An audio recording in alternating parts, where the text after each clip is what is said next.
याला खांब टाकं म्हणण्याचं कारण म्हणजे हे तर आतमध्ये या खांबांवरती हे टाकं उभं आहे. जे द्वारांचं स्ट्रक्चर होतं ते स्ट्रक्चर त्याच्यामध्ये अडकवायचं आणि जे काही दरवाजे राहायचे हे दोन्ही बाजूने असे बंद करण्यात यायचे. पण मारुती रायांची प्रतिमा तर इथं खाली कोरलेली आहे, पण गडाचं दक्षिण टोक आणि या दक्षिण टोकातच असलेली ही चोरवाट. आपण जाऊयात सावकाश सावकाश खाली. येता येईल की विहिरीच्या एक्झॅक्ट वरच्या भागात हे कोटार आहे. नमस्कार मित्रांनो, जय शिवराय. मी रवी पाटील स्वागत करतो तुमचं नवीन व्हिडिओमध्ये. आणि आज आपण गडवरी लय भारीच्या या सिरीजमध्ये भेट द्यायला आलोय दुर्ग संतोषगडाला. संतोषगड म्हणजे सातारा जिल्ह्यातील फलटण तालुक्यात असलेला हा एक गिरिदुर्ग आहे, ज्याची की चढाई श्रेणी मध्यम आहे. आणि ह्याच गडाला भेट देण्यासाठी आलोय मी आणि माझा मित्र सुमित. सध्याला आपण या ताठवडे गावामध्ये आलोय. ताठवडे गाव म्हणजे या गडाचं बेस विलेज आहे. तिथं आपण बाळसिद्धनाथाचं जे मंदिर आहे त्या मंदिराच्या जवळ आपण गाडी पार्क केली, कारण ज्यावेळी आम्ही या गावात शिरलो त्यावेळी एका ग्रामस्थाला आम्ही विचारलं गडाबद्दल, तर त्याने आम्हाला एक सल्ला दिला की गड पायथ्याला गाडी जाते पण तुम्ही तिथं गाडी पार्क करू नका. ती गाडी जी आहे बाळसिद्धनाथाच्या मंदिराजवळ लावा, जिथं ग्रामपंचायत वगैरे आहे, आणि तिथंच एका ग्रामस्थाच्या दुकानावरती तुमचं सगळं साहित्य वगैरे ठेवा, म्हणजे ते सेफ राहील. त्यामुळे आम्ही तिथं गाडी पार्क केली आहे. इथं जर बघू शकता तुम्ही समोर, तर हे इथं बाळसिद्धनाथाचं मंदिर आहे आणि या गावातून आम्ही ट्रेल करत या इथपर्यंत येऊन पोहोचलोय. आता हा आहे गडाचा बेस आणि इथून गडाचा ट्रेक सुरू होतोय. अर्ली मॉर्निंग आम्ही हा ट्रेक सुरू केलाय, त्यामुळे वातावरण पण एकदम सुंदर आहे. आणि या बेस कॅम्पच्या जवळ येताच इथं आपल्याला गडाबद्दल इथं माहिती लिहिलेली दिसतीये, जिथं की आपल्याला 20 पॉईंट इथं दिलेले आहेत, जे की गडावरती तुम्ही बघू शकता. गडाचा विस्तार जास्त नाहीये, त्यामुळे गड एक्सप्लोर करायला जास्त वेळ पण लागणार नाहीये. सो असा काही आजच्या गडाचा सारांश आहे. सो आता आपण ट्रेक सुरू करतोय. सुमित पुढे गेलाय या ट्रेलने, मी थोडा मागं थांबलो होतो. या इथल्या पॅच पासून आता आम्ही वरती आलोय आणि इथं मागं खांब टाकं बघू शकता तुम्ही. आणि या खांब टाक्याला जाण्याला ही एवढीच वाट आहे. चला मध्ये जाऊयात. आधी मी याच्यामध्ये दगड वगैरे फेकून बघतो. नाहीये काही. सुम्या लय मोठं आहे रे हे खांब टाकं. एक बाहेरून या खांब टाक्याला एकदम छोटीशी एवढी वाट आहे. आता सुमित बघू शकता पूर्ण बसून बसून इथून यावं लागतं, पण आतमध्ये हे खूप मोठं आहे. याला खांब टाकं म्हणण्याचं कारण म्हणजे हे तर आतमध्ये या खांबांवरती हे टाकं उभं आहे. इथं 3 खांब आहेत आणि त्याच्यावरती हे टाकं आहे. अजूनही याचं खोदकाम करताय, म्हणजे याचं संवर्धन करताय असा अंदाज लागतो इथं आल्यावरती, कारण हे पूर्ण दगड इथे रचवलेले आहेत व्यवस्थित. आणि इथं खाली पण खंदायचं काम चाललंय. सो थंड आहे इथं थोडं. पावसापासून वाचण्यासाठी किंवा पाणीसाठा करण्यासाठी हे ठिकाण असावं त्या काळात. त्या खांब टाक्यापासून आम्ही मधल्या ट्रेलने वरती आलोय. शॉर्टकट घेतलाय, जरा कठीण होती वाट, पण त्या खडकामधून आम्ही आता वरती आलोय. आणि इथं पुढं आल्यावरती एक बोर्ड आहे जो की राईट साईडला चाललाय संतोषगडाकडे आणि लेफ्टला मठ आहे आणि तिथंच महालक्ष्मीचं मंदिर आहे. सो पहिले आमचा निर्णय झालाय मठाकडे जाण्याचा. सो महालक्ष्मी मंदिर आणि मठ बघून आपण पुन्हा या वाटेने येऊन संतोषगडाच्या दिशेला जाऊ. त्या बोर्डपासून महालक्ष्मी मंदिराच्या दिशेला आम्ही वरती आलो एका पॅचमधून. आणि इथं पुढं आल्यावरती पुन्हा इथं मठाकडे जाण्याचा रस्ता, म्हणजे मठ म्हणजे इथंच आहे, आणि खांब टाकं आणि महालक्ष्मी देवीचं मंदिर हे या दिशेला पुढं आहे, जिकडं सुमित गेलाय आत्ता. आणि इथं एक मोठासा खडक आहे. या दिशेला येता येता आत्ता नजर गेली. हा खडक बराच मोठा आहे आणि इथं आतमध्ये ना खोली आहे, पण तिथं जाण्यासाठी वाट नाही आहे. ॲक्च्युली माझी जायची इच्छा आहे, पण इथून उतरता येणार नाही तिथं. आणि अनोळखी ठिकाणी नको त्या उचापात्या करायला पण माझं मन नाही म्हणतंय. तिथं जो मठ होता त्या मठापासून आम्ही पूर्वेला आलोय आणि त्या तिथं समोर मंदिर दिसतंय. वरती मंदिर आहे आणि तिथं खांब टाकं आहे आणि ही छोटीशी अशी वाट आहे तिथपर्यंत जायला. सो या रस्त्याने आपण पुढं जाऊयात. ॲक्च्युली आम्ही पश्चिमेकडून गड चढतोय आणि आता पूर्व दिशेला आम्हाला जायचं आहे. आमची अपेक्षा आहे की तिथं गेल्यावरती आम्हाला तिथूनच गडाच्या बालेकिल्ल्यावरती जाण्यासाठी रस्ता मिळावा, नाही तर हा पॅच पुन्हा आम्हाला कव्हर करावा लागेल. त्या ट्रेलने पुढं आल्यावरती आता आपण येऊन पोचलो या दुसऱ्या खांब टाक्याजवळ. आणि हे खांब टाकं बघता पहिलं जे टाकं बघितलं त्यापेक्षा हे खूप मोठं आहे आणि खोल पण आहे. आतमध्ये बघू शकता तुम्ही, हा एक खंबा आहे आणि तो आतला एक आहे. या दोघांवरती हे टाकं उभं आहे. अंधार पण खूप जास्त आहे आणि बाहेरचा उजेड पण जास्त येत नाहीये, त्यामुळं आपण आतमध्ये जाणार नाही, कारण या वाटेने पुन्हा वरती येता येणार नाही आम्हाला. त्या दिशेने आम्ही आलोय आणि या दिशेने पुढं महालक्ष्मी देवीच्या मंदिराकडे चाललोय. अखेर मठापासून पूर्वेला चालत आल्यावरती आता आपण येऊन पोचलोय महालक्ष्मी देवीच्या मंदिराजवळ, जे की गडाच्या पूर्वेच्या तटबंदीजवळ आहे. आणि आतमधली देवीची प्रतिमा तुम्ही बघू शकता.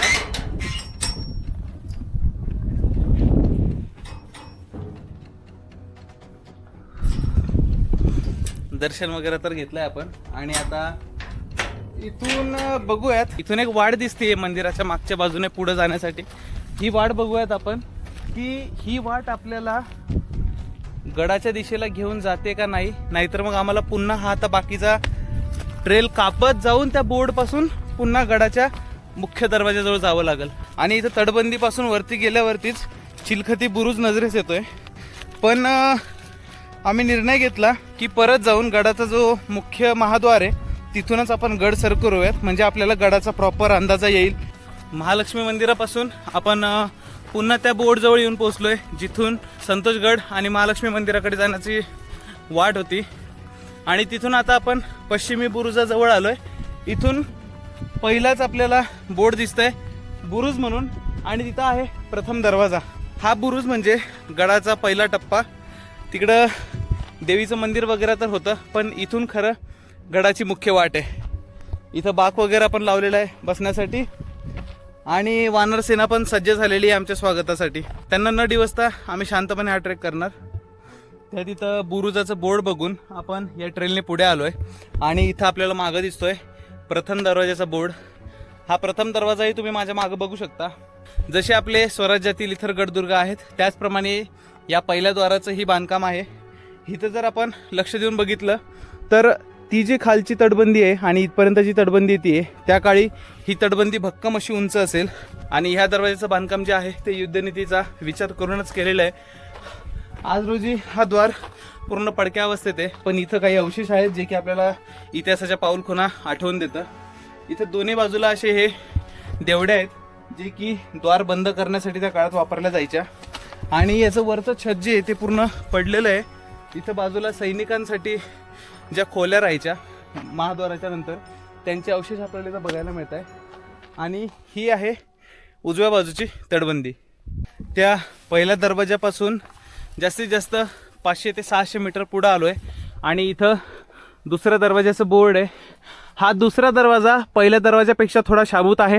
आजूबाजूला इथं सैनिकी खोल्यांचे अवशेष, आणि इथं समोरच ज्योत्याचे अवशेष आपल्याला बघायला मिळत आहे.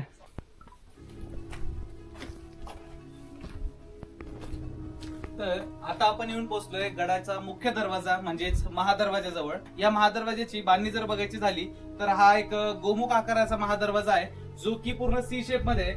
म्हणजे जे शत्रू सैन्य आहे ते समोरच्या बाजूने येईल, पण त्यांना ह्या महादरवाजाची बांधणी दिसणार नाही. इथं असलेले सैनिक त्यांना जे काही तैनात आहेत ते त्यांना दिसणार नाहीत. आणि वरतून त्यांच्यावरती डायरेक्ट आपल्याला हल्ला चढवता येईल आणि गनिबांना हरवता येईल, असं याचं एक बांधकाम आहे, जे की आपल्या बऱ्याच गडदुर्गांच्या महाद्वाराचे बांधकाम आपल्याला ह्या पद्धतीचे बघायला मिळते. आणि इथं दोन्ही बाजूला ओट्या आहेत. या महाद्वाराच्या आतल्या बाजूला जर आपण आलो तर याची आतली जी सुंदरता आहे ही आपल्याला बघायला मिळते. या महाद्वाराचं वरचं छत आज रोजी जरी पडलेलं असलं, हे कालांतराने येणाऱ्या सतत पावसामुळे आणि जे काय हा गड दुर्लक्षित झाला त्यामुळे हे वरचं छत वगैरे पडलं असावं कालांतराने.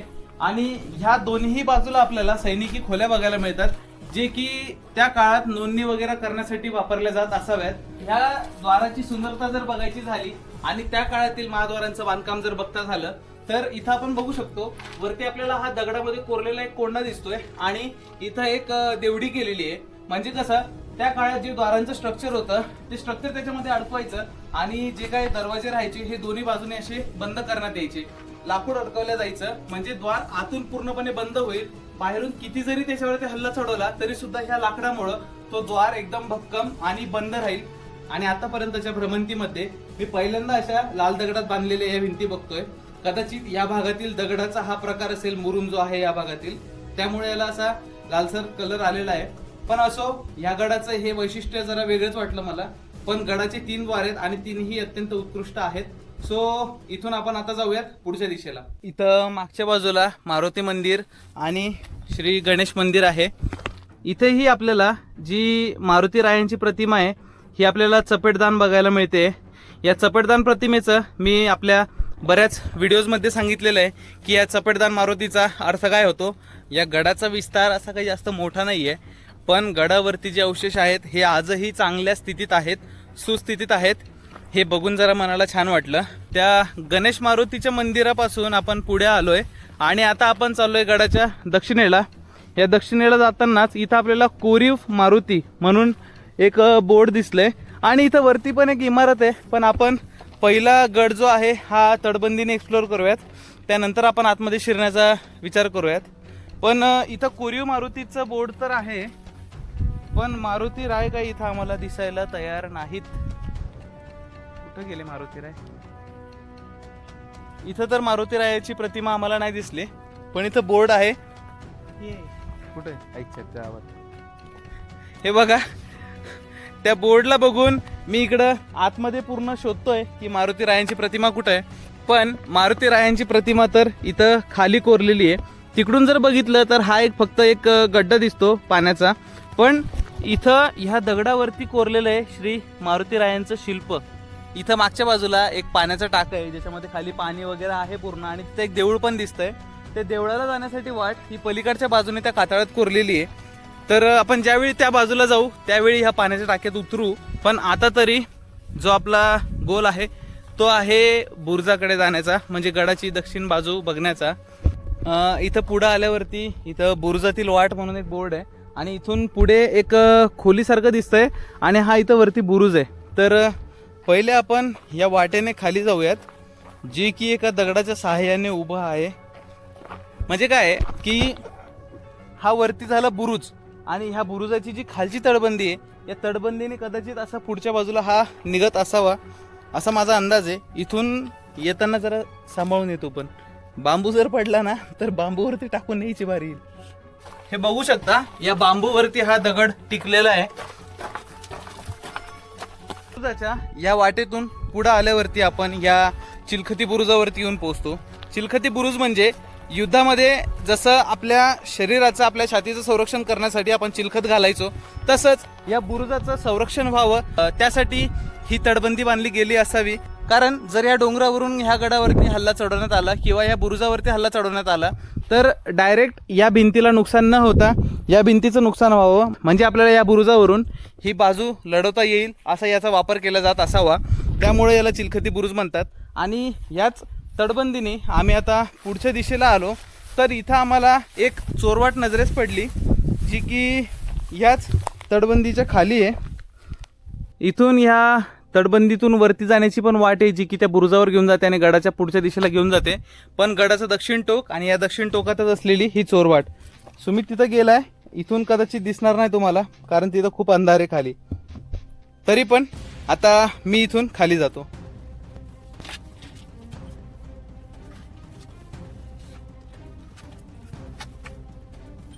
बापरे बाप, चांगलीच आहे रे.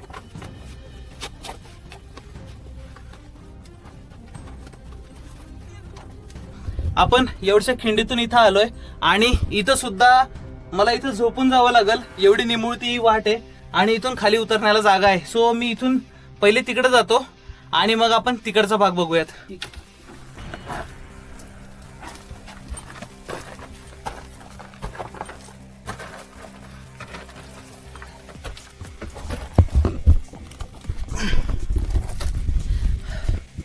या चोरवाटेतून आपण पुढे आलोय आणि इथं हे एवढं कोरलेलं आहे, बाहेरून जर बघितलं तर हे नजरेत पण येत नाही असं हे चोरवाटेचं बांधकाम आहे आणि इथूनच खाली उतरायला जागा आहे. पण आज रोजी ही चोरवाट बंद करण्यात आलेली आहे. आपल्याला एक्सप्लोअर करायचं होतं म्हणून आपण इथपर्यंत आलो. त्या दक्षिणी बुरुजापासून आपण एक 100 मीटर पुढे आलोय आणि इथं आहे महादेव मंदिर व विहीर आणि याच विहिरीला उतरायला इथून आपल्याला पायऱ्या बघायला मिळत आहेत. तिथं छोटासा पॅच आहे जिथून की पुढे महादेवाचं एक मंदिर आहे. इथं खाली आल्यावरती इथं आपल्याला या पायऱ्या बघायला मिळत आहे जे की खाली या विहिरीमध्ये चालले आहेत. आणि सुमित जिथं उभा आहे तिथून समोर आहे महादेवाचं हे देऊळ, जिथं बाहेर आपल्याला नंदी वगैरे बघायला मिळतोय.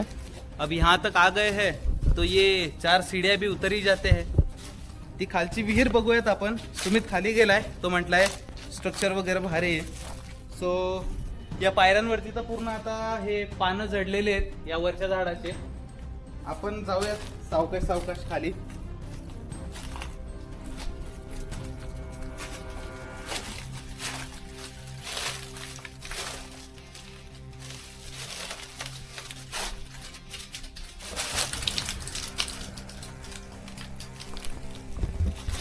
असं काही अशा प्रकारचं या विहिरीचं बांधकाम आहे. म्हणजे इथून जशा स्टेप्स आहेत अशाच स्टेप्स इथं खाली सुद्धा कोरलेल्या आहेत. म्हणजे 100% इथंही खाली पायऱ्या असतील. पण सध्याला या विहिरीमध्ये पाण्याची पातळी एवढी आहे की त्या पायऱ्या पूर्ण बुजलेल्या आहेत, पण खालपर्यंत पाणी असेल. सुमितने मगाशी एका ग्रामस्थाला विचारलेलं तर त्यांनी सांगितलं की काही वर्षांपूर्वी गावातील लोक ह्या विहिरीतलं पाणी पिण्यासाठी वापरायचे. म्हणजे इथून पाईपलाईनने वगैरे पाणी खाली नेलेलं होतं, अशी काहीतरी व्यवस्था केलेली होती. पण कालांतराने ती व्यवस्था त्यांनी बंद केली. आज रोजी या विहिरीमध्ये आपल्याला शेवाळ वगैरे बघायला मिळतंय. पण जर याची स्वच्छता केली तर हे पाणी पुन्हा पिण्यासाठी वापरण्यात येऊ शकतं. तिथं मागं जी विहीर आपण बघितली त्या विहिरीच्या एक्झॅक्ट अपोजिटला इथं इमारतीचे जोते बघायला मिळत आहे. इमारतीचे जोते म्हणजेच काही अवशेष जे की त्या काळात इथं इमारत असल्याचा पुरावा आपल्याला दाखवतात. आणि याची ही तटबंदी आणि एक सांगाडा आपल्याला बघायला मिळतोय. गडाच्या पूर्व बुरुजावरती जो की महालक्ष्मी देवीचं जे काही मंदिर आहे त्याच्या मागच्या बाजूला आपण मगाशी बघितला होता. जर ह्या बुरुजाजवळ येऊन आपण उभं राहिलो तर इथून आपल्याला गडाचा दक्षिण बुरुज पण दिसतोय आणि गडाचा पश्चिमेचा बुरुज सुद्धा दिसतोय. म्हणजे या गडाचा जो काही आकार आहे हा त्रिकोणी आकार आहे आणि याच्या मध्यभागी घरांचे अवशेष आहेत, राजवाड्यांचे अवशेष आहेत आणि इतर काही इमारती आहेत, मंदिरं आहेत ज्याच्यामध्ये पाण्याचे टाके वगैरे आपल्याला बघायला मिळाले. काही चोरवाट होती, ती चोरवाट आपल्याला बघायला मिळाली. आणि इथं जे काय हे बुरुजाचं बोर्ड वगैरे आहे या बोर्डपासूनच इथं ही वाट खालच्या दिशेला चालली आहे आणि हा तो चिलखती बुरुज आहे. मगाशी आपण तिथून वरती आलो होतो महालक्ष्मी मंदिरापासून. आता इथून बघूयात खाली जाण्यासाठी वाट आहे की नाही. तर आपण हा भाग एक वेळ एक्सप्लोर करूयात आणि मग या वाटेने पुढे जाता जाता या इमारती बघून आपण समोरच्या दिशेला जाऊयात.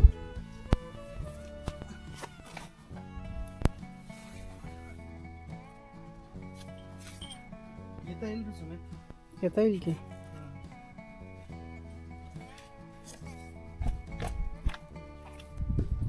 आपण त्या बुरुजावरती होतो. या खडकाच्या कठीण वाटेतून आपण उतरून आता या वाटेजवळ येऊन पोहोचलोय. ही सुद्धा चिलखती बुरुजातीलच एक वाट आहे जी की अजून माहिती तर नाही आपल्याला कुठं जाते.